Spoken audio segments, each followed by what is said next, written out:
Di sebuah desa peternakan 10 km dari Springfield, Massachusetts, Amerika Serikat, tinggallah Adam Clay, seorang peternak lebah. Awalnya, Clay adalah agen rahasia dari sebuah organisasi pemerintah yang sangat terampil dan berbahaya, dikenal sebagai The Beekeepers. Organisasi ini sangat terlatih sehingga sering dianggap berbahaya. Clay sendiri diketahui adalah salah satu agen terbaik di dalamnya. Meskipun begitu, ia memilih pensiun dini dan memutuskan menjalani hidup sebagai peternak lebah.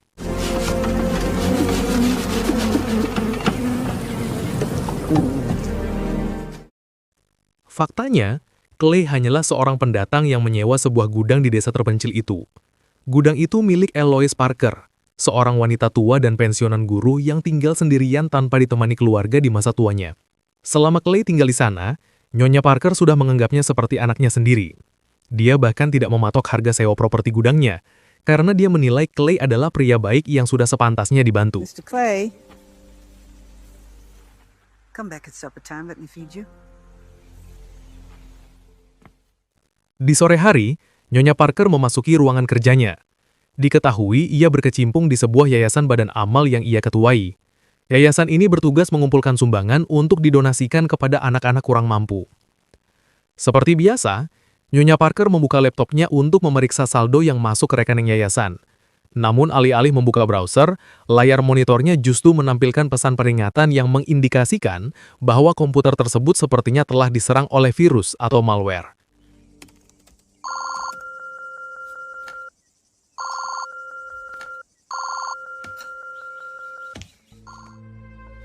Di tengah kebingungan atas masalah komputernya, Nyonya Parker terpaksa menghubungi nomor call center yang tercantum pada pesan peringatan tersebut.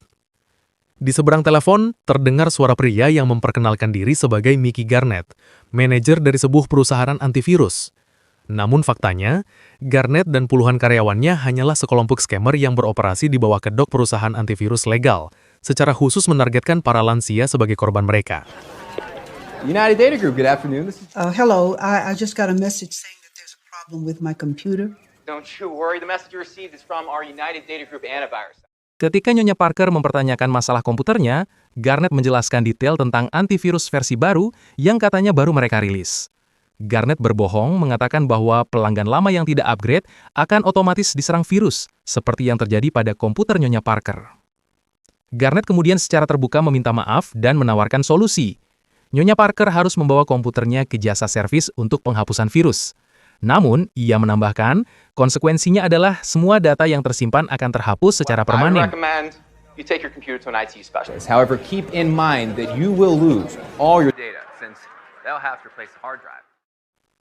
Nyonya Parker semakin panik setelah mendengar konsekuensi kehilangan data.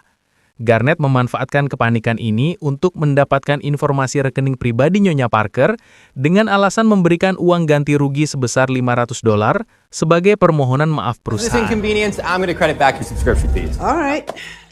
Tell me what to do. Just hold on. Saat Nyonya Parker berupaya mengembalikan uang kelebihan yang katanya diberikan Garnett, ia tanpa ragu mengakses tabungannya dan memasukkan sandi transaksi ke dalam komputer. Sialnya, Nyonya Parker tidak menyadari bahwa di seberang sana, Garnett dan timnya berhasil merekam aktivitas input sandi pada keyboard. Saat itu juga, mereka menggasak semua isi saldo sebesar $2 juta dari rekening Nyonya Parker.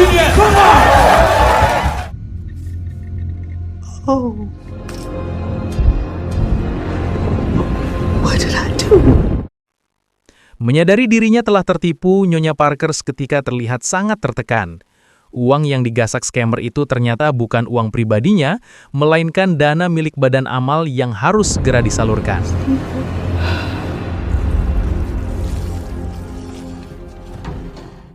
Di malam hari, setelah selesai mengolah madu, Clay mendatangi rumah Nyonya Parker untuk memenuhi undangan makan malam. Namun rumah itu terlihat gelap. Rasa penasaran menuntunnya masuk dan betapa kagetnya Clay ketika ia mendapati Nyonya Parker sudah tidak bernyawa. Belum sempat Clay mencoba melakukan sesuatu, tiba-tiba seorang wanita muncul dari arah belakang dan menodongkan sepucuk pistol tepat ke kepala Clay. Don't move. Don't you fucking move. Drop the knife. Hands behind your back. Slowly. Wanita itu bernama Verona, putri sematawayang Nyonya Parker dan seorang agen FBI. Karena tidak mengenali Clay, Verona langsung beranggapan bahwa Clay adalah perampok yang telah menghabisi ibunya. Meskipun Clay sempat menjelaskan Nyonya Parker melakukan bunuh diri, Verona tetap menuduhnya sebagai pelaku. How do you know my mother? Rent some space in the barn from her. The fuck were you doing in her house? She didn't answer when I knocked. I noted a car in the driveway. I had the smoke alarm and I entered. Beberapa saat kemudian, Verona kembali masuk ke dalam rumah. Penasaran, ia mengecek komputer Nyonya Parker yang masih menyala. Di sana ia melihat keanehan. Tampilan browser menunjukkan laman internet banking ibunya dengan saldo yang jelas-jelas menunjukkan angka 0.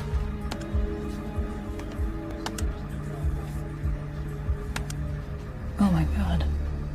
Pada akhirnya, Verona menyadari bahwa ibunya benar-benar bunuh diri. Ia menyimpulkan ibunya nekat melakukan hal tersebut karena mengalami depresi berat setelah menjadi korban penipuan melalui internet.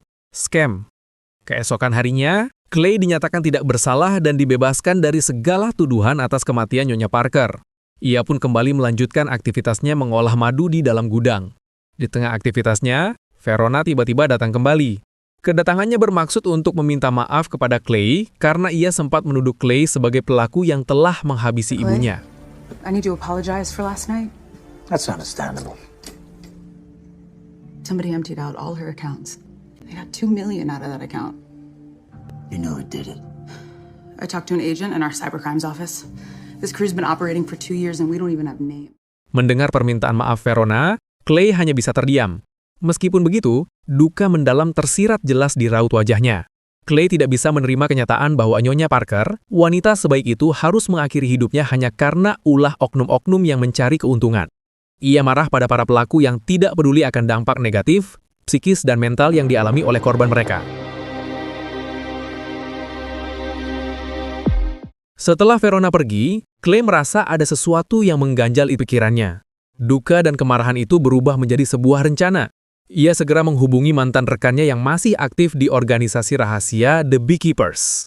Clay meminta bantuan rekannya untuk mencari nama dan alamat perusahaan scammer yang berkedok perusahaan antivirus. Tanpa butuh waktu lama, rekannya berhasil mendapatkan nama perusahaan dan alamatnya. Saat itu juga, Clay segera menyambangi alamat tersebut. Ia membawa 2 jerigen bensin. Whoa. The hell you think you're going, pal?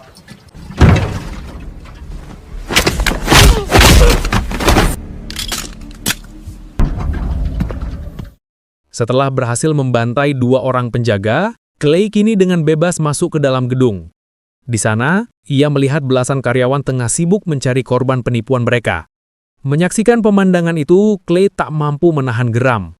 Kemarahan atas kematian Nyonya Parker dan penderitaan korban lainnya meledak. Repeat after me.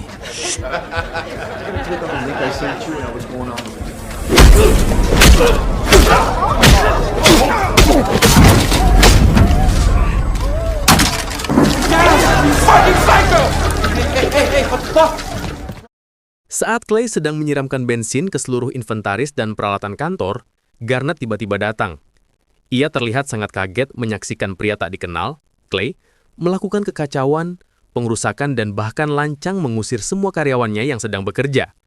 Dengan kesal, Garnett menyuruh beberapa pengawal pribadinya untuk segera menghabisi Clay.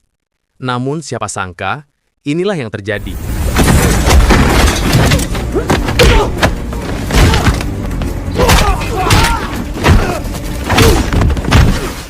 Dalam hitungan detik, semua pengawal Garnett tumbang tak berdaya. Mickey Garnett sontak terlihat sangat ketakutan menyaksikan kebrutalan dan efisiensi Clay. Ketakutannya memuncak ketika ia melihat Clay dengan tenang namun mematikan, menyelesaikan penyiraman bensin ke seluruh ruangan dan bersiap meledakkan seisi gedung bersamanya. Anything alive in here won't be.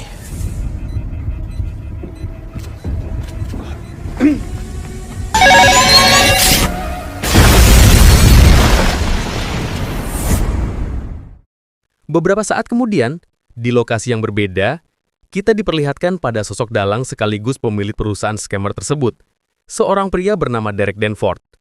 Saat itu, Derek mendapatkan kabar buruk dari Garnett. Garnett memberitahukan bahwa kantor cabang mereka baru saja dibakar oleh seorang pria tak dikenal yang mengaku dirinya sebagai peternak lebah. Goes in, saying we're stealing from people, and he just tears through. Like, what if I find this guy? Then what? You get a wrecking crew together and you go Goodfellas on him. I mean, come on, you're a connected guy, right? You understand? Yeah, no, I understand. Keesokan harinya, saat Clay sedang merawat lebah-lebahnya di sekitar gudangnya, Garnett dan beberapa pembunuh bayaran Derek Danforth terlihat mengamasi aktivitas Clay dari kejauhan. That's him.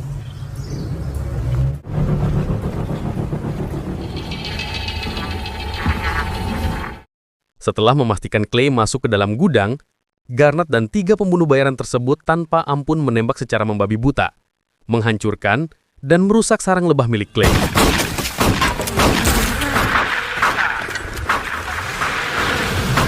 Setelah puas merusak sarang di luar, Garnett memerintahkan para pembunuh bayaran untuk segera masuk ke dalam gudang.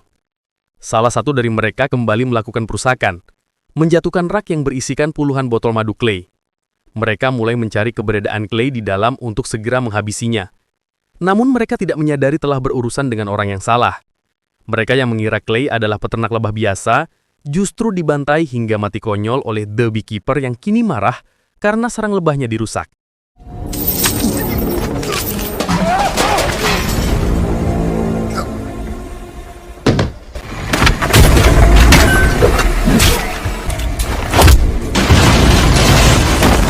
Dari para penyerang, Clay sengaja menyisakan Garnett seorang diri. Dengan ekspresi yang sangat ketakutan, seperti seorang bocah yang ditinggal ibunya, Garnett hanya bisa memohon-mohon untuk dilepaskan. Kesombongannya di awal penipuan kini lenyap.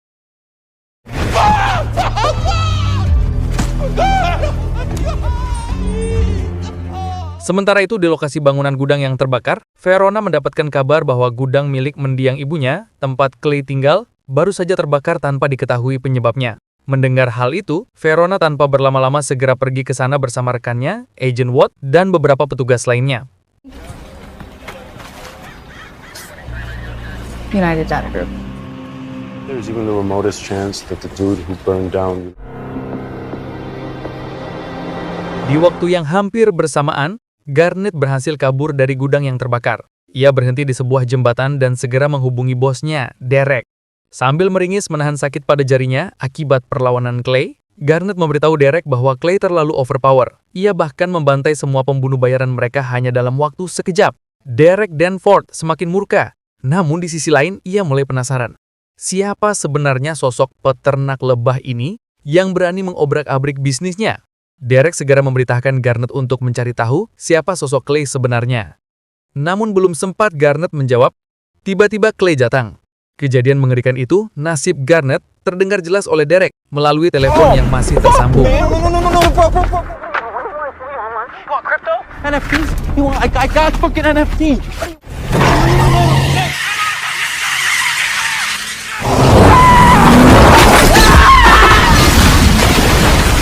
Setelah menghabisi Garnett, Clay mengambil ponsel tersebut.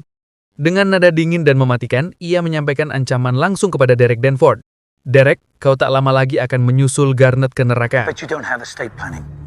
I'm 28 years old. Why would I need that? I'm about to show you.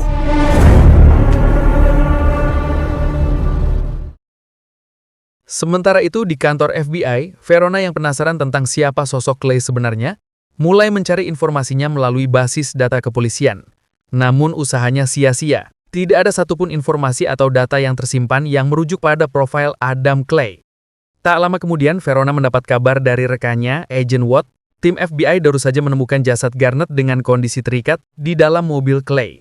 Penemuan bukti ini membuat Verona semakin yakin. Ia menyimpulkan bahwa pembakaran, pembantaian, dan pembunuhan yang terjadi selama ini dipastikan ada kaitannya dengan Adam Clay, sang peternak lebah. Especially Jumali. What? We found him. Let's go. Shit. He's strapped to an old pickup. Check this out. Di waktu yang bersamaan, Derek Danforth menceritakan semua masalahnya kepada seorang pria tua bernama Wells Westwell. Wells adalah mantan direktur CIA dan sangat dekat dengan ibu Derek, yang merupakan Presiden Amerika Serikat yang memiliki kekuasaan penuh. Wells Westwell adalah tangan kanan sang ibu, yang secara langsung ditugaskan untuk memberikan perlindungan penuh kepada Derek. Fakta pun terungkap. Alasan FBI tidak berani mengusik perusahaan scammer milik Derek adalah karena Wells mampu menutup mulut para petinggi penegak hukum dengan menyogok mereka. Hal ini membuat Derek leluasa membuka cabang perusahaannya tanpa gangguan. Status ibunya sebagai presiden membuat Derek menjadi seseorang yang kebal akan hukum. Derek's scared shitless. I've never seen him this scared. So you got this? Yeah, you have my word. You know I'd do anything for you. Mendapatkan perintah dari kekuasaan tertinggi, Presiden Wells Westwell segera mengambil tindakan. Ia menghubungi Direktur CIA yang sedang menjabat, meminta bantuan untuk mengerahkan agen CIA memburu Adam Clay, seorang mantan agen beekeeper yang mengganggu bisnis putra presiden. You busy making funeral arrangements? Now you know who I work for, don't you? Oh yeah.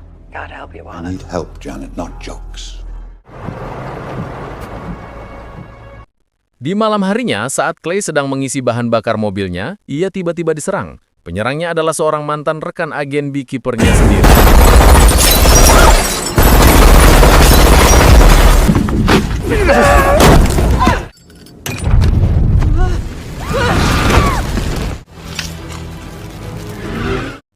Tak lama kemudian, Wells Westwell mendapatkan kabar dari Direktur CIA. Agen beekeeper yang dikerahkan ternyata gagal total menjalankan tugasnya. Wells terlihat syok. Ia tidak menyangka Clay bisa sekuat itu, bahkan lebih hebat dari agen beekeeper yang masih aktif. Sebaliknya, Direktur CIA memutuskan untuk mengambil sikap netral. Mereka tidak berani mengusik sosok Clay yang jelas-jelas memiliki kemampuan di atas rata-rata dan terlalu berbahaya untuk dijadikan musuh politik. Sorry, Wallace. You're on your own. I can fucking handle this. I can't handle this! Seakan tidak menyerah begitu saja, Wells Westwell mengkoordinir sekelompok mantan personil pasukan khusus. Wells berhasil membakar emosi mereka, menjelek-jelekkan Clay sebagai burunan berbahaya yang harus diburu, baik dalam keadaan hidup maupun mati. Like beekeepers. It appears that a retired beekeeper has gone off program. Enough of you, then maybe you just might, in fact, be able. Di sisi lain, Clay mendatangi rumah kediaman mantan rekan beekeeper yang baru saja dihabisinya di pom bensin. Dengan cerdik, ia berhasil masuk dengan memotong jari agen tersebut untuk melewati pemindai sidik jari atau fingerprint. Di dalam, Clay berhasil melacak lokasi perusahaan scammer lain milik Derek. Setelah mengambil beberapa perlengkapan dan senjata, ia segera pergi untuk mendatangi lokasi tersebut. Di kantor pusat FBI, Verona dan rekannya melaporkan perkembangan kasus Clay.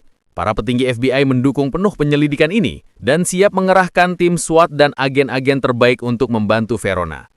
Sementara itu, di kantor cabang perusahaan scammer milik Derek, manajer cabang sedang melakukan transaksi penipuan dengan para karyawannya. Di luar gedung, tim FBI telah tiba dan menjaga ketat sisi gedung, berjaga-jaga jika Adam Clay tiba-tiba muncul. Tak berapa lama, Clay pun datang dan menghampiri kerumunan tim FBI. Namun alih-alih mencoba masuk ke dalam, pemimpin dari tim FBI itu justru segera memerintahkan pasukannya untuk menangkap Clay saat itu juga. Somebody detain this guy!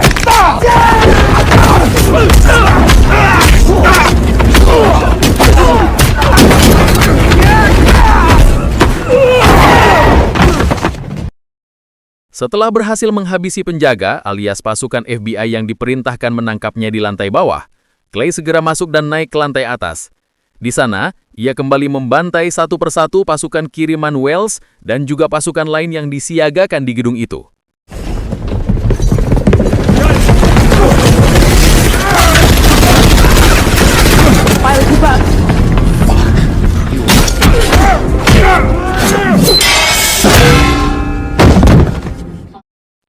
Setelah semua musuh tumbang, Clay mendatangi sang manajer cabang yang terlihat begitu syok dan sangat ketakutan. Clay pun menanyakan siapa pemilik dan otak dari perusahaan tersebut, sembari menghadiahi pukulan keras alias pentungan di bagian kepala sang manajer. I will! Dedicated her whole life to helping people. She was the only person who ever took care of me. Times when the hive is out of balance. You have to replace the... Saat Clay sedang menginterogasi manajer, Verona tiba-tiba datang bersama timnya mengagetkan Clay. Sambil menodongkan senjata, Verona menyuruh Clay untuk menyerahkan diri. Namun apalah daya, Verona dan timnya justru terlihat tidak berdaya menghadapi The Beekeeper. I want interviews with all of them. I just been thrown through a plate glass window! Shut your fucking mouth! Get him out of here. Wales Westwell, yang mendapatkan kabar bahwa semua personel pasukan khusus kirimannya tewas, menyadari ia harus mengambil cara ekstrim. Ia meminta Derek Danforth untuk berlindung di Gedung Putih, kediaman resmi ibunya, Presiden Danforth. Di kantor FBI, Verona dan rekannya, agen Matt, koreksi nama dari Wade, meeting bersama Direktur FBI. Verona mengemukakan tentang kasus penipuan berkedok perusahaan besar yang dilakukan oleh putra presiden. Verona menyebutkan Clay sebagai satu-satunya tersangka di balik kekacauan itu. Meskipun Verona berpihak pada motif Clay, ia tidak melegankan metode kekerasan yang digunakan. Dari hasil meeting, mereka menyimpulkan bahwa target Clay selanjutnya adalah Derek Danforth. Direktur FBI pun menugaskan Verona dan Matt untuk berjaga dan mengamankan di rumah kediaman Presiden Danforth. Partner who's recently concussed and hasn't slept in 2 days. We're on the access list. Wales Westwell tidak tinggal diam. Demi menyelamatkan Derek Danforth, ia kembali menyewa sejumlah pembunuh bayaran brutal yang terkenal tidak pernah gagal dalam menjalankan misi mereka. Ini adalah satu-satunya harapan Wales untuk menjaga Derek dari amukan Clay. If anyone can knock this guy's in the dirt, it's them. Ain't that right, money man? Namun, fakta berkata lain. Pengamanan yang sangat ketat di sekitar Gedung Putih tersebut ternyata tidak cukup untuk menghentikan Adam Clay. Dengan keahlian The Beekeeper, Clay berhasil menerobos masuk dengan cepat.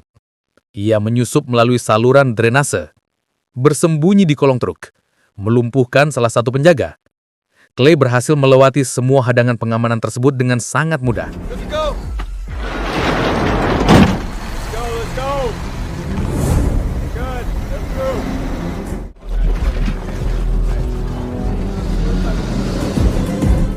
Setelah berhasil menyusup, Clay mengelabui para penjaga dengan menggunakan seragam yang sama dengan mereka. Dengan menyamar, ia kemudian bergerak cepat. Ia memasang bom waktu di beberapa mobil milik tim FBI yang bertugas menjaga keamanan. Selanjutnya, Clay kembali berganti pakaian, menyamar layaknya tamu yang akan mengikuti acara kepresidenan. Sementara itu, Direktur FBI melaporkan semua kejadian yang telah terjadi selama ini kepada Presiden Danforth. Sang direktur mengungkap bahwa masalah ini berhubungan langsung dengan Derek, putra sematawayangnya, yang telah menjalankan bisnis penipuan tanpa sepengetahuan sang ibu. Presiden terkejut bukan kepalang mendengar informasi itu. Ia bahkan baru tahu bahwa biaya kampanye yang memenangkannya menjadi presiden ternyata bersumber dari dana penipuan yang dilakukan oleh putranya sendiri. Di waktu yang hampir bersamaan, Clay yang baru saja masuk ke dalam Gedung Putih kepergok oleh Verona yang sedari tadi sudah mengantisipasi kedatangannya. Khawatir Clay akan menyerang sang presiden, Verona dengan segera mengerahkan timnya agar menangkap Clay saat itu juga. Now, on your knees! He's outside. Target's outside. Level 3, side 4. Blue over blue. You see him? That's right! Now, go! Setelah aksi kejar-kejaran yang berlangsung cukup lama di dalam Gedung Putih, Clay akhirnya berhasil dipojokkan oleh tim keamanan dan FBI. Saat itulah, Wales Westwell muncul dan menyuruh pasukan bayarannya untuk segera menghabisi Clay. Namun, tiba-tiba, Whoa. Hey, take a step back. I think I'll take the B. He's here! sementara itu, Presiden Danforth yang tidak menyangka putranya, Derek, telah merusak reputasi dan integritas kepresidenan itu, berada di ambang kehancuran. Saat itu juga, ia berniat untuk mengatakan yang sebenarnya kepada publik tentang semua kekacauan yang disebabkan oleh putranya sendiri.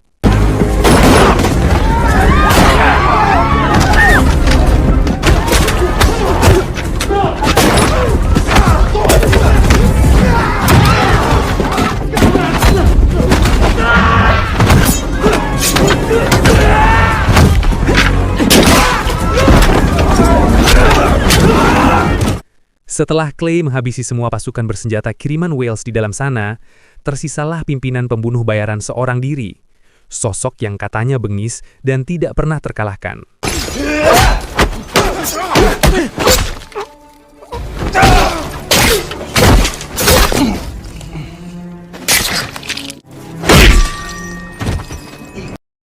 Namun di hadapan The Beekeeper, sosok bengis itu pun pada akhirnya tumbang dan tertidur nyenyak. Tanpa berlama-lama, Clay melanjutkan langkahnya menuju ruangan presiden. Namun tepat di depan pintu, ia tiba-tiba dihadang oleh Wales Westwell. I want to step back. No.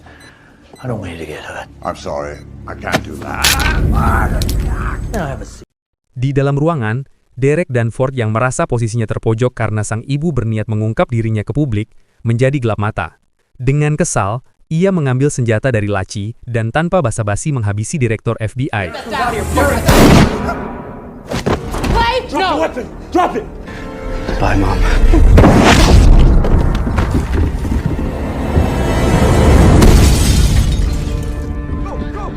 Meskipun Verona memiliki kesempatan untuk menghentikan Clay setelah mendengar suara tembakan, ia akhirnya memilih untuk berpihak pada Clay demi menegakkan keadilan yang lebih tinggi. Verona membiarkan Clay pergi dan menghilang ke arah tepi pantai. Dan film pun selesai.